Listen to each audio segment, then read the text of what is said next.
Bonjour à tous. Pour ce deuxième volet consacré à l'écriture, je voulais vous faire découvrir un genre littéraire que j'affectionne et qui est en rapport avec l'histoire, c'est le steampunk. Genre littéraire né dans les années 80, il connaît aujourd'hui un franc succès, même s'il est encore peu connu grand public. Alors sans attendre, embarquez avec moi dans un monde merveilleux rempli de machines à vapeur, de chapeaux haute forme, de robots crénoline ou encore de cuivre. Et pendant le générique, n'oubliez pas de liker, de commenter ou de vous abonner à la chaîne. A tout de suite.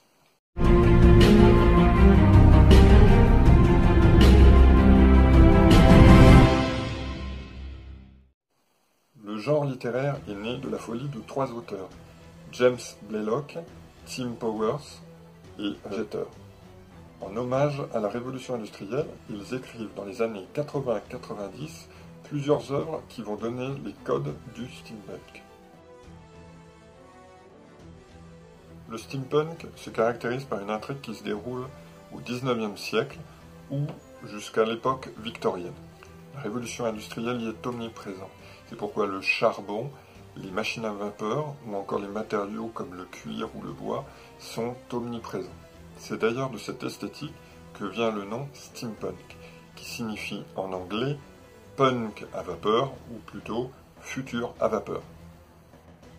Les codes de ce genre littéraire reprennent en fait les univers des auteurs d'anticipation et de science-fiction du XIXe siècle et du début du XXe siècle, comme Jules Verne ou H.G. Wells. En revanche, ce serait complètement faux de dire que Jules Verne écrivait du steampunk. Voici un petit schéma pour mieux comprendre. Jules Verne, quand il écrivait 20 milieux sous les mers ou De la Terre à la Lune, écrivait sur un présent et un futur qui n'existait pas encore, où il faisait évoluer des personnages dans un univers aux technologies découvertes ou en cours de développement au XIXe siècle.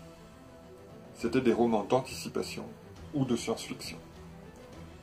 En revanche, lorsqu'un auteur steampunk écrit ses romans, il écrit un passé qui n'a pas vraiment existé. Il place ses personnages dans un univers historique dont il a changé des éléments pour les faire coller à l'imaginaire des romans de Jules Verne. Par exemple, il va privilégier les technologies à vapeur plutôt que l'électricité. Le passé est donc modifié, il s'agit d'une uchronie et non pas de science-fiction pure.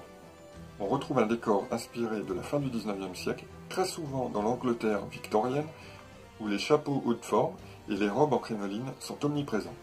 Les personnages ont des montres à gousset, des ombrelles ou des monocles et voyagent en voiture à cheval, dans des dirigeables ou encore, bien entendu, dans des trains à vapeur. Du point de vue des technologies, c'est un peu comme si le pétrole n'avait jamais été découvert.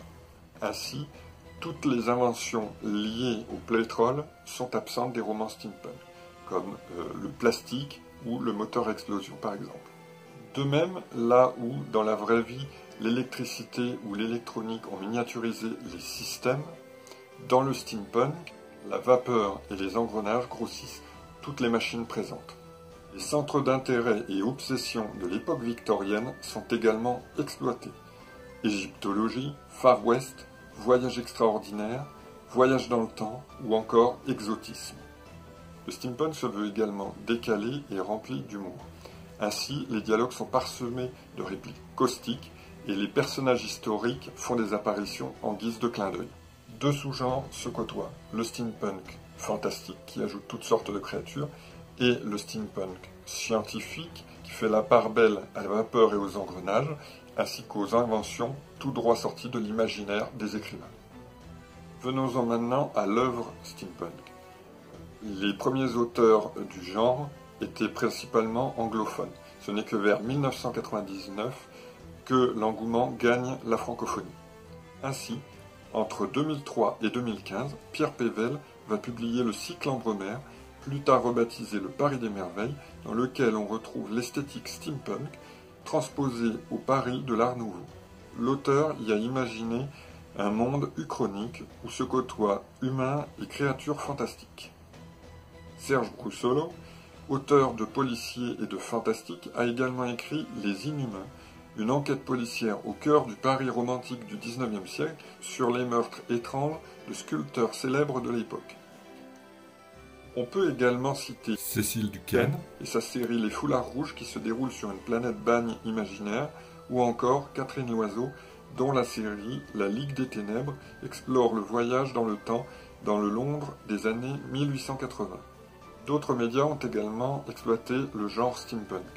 La BD, avec notamment Les Aventures d'Adèle Blanc-Sec, adaptées plus tard au cinéma, ou encore les fameuses enquêtes de l'inspecteur Murdoch, que j'adore. Même si la série est avant tout une série historique, il y a des éléments steampunk que l'on retrouve dans certains épisodes, comme le voyage dans le temps ou le voyage dans l'espace, ou encore des clins d'œil à des inventions pas toujours d'époque.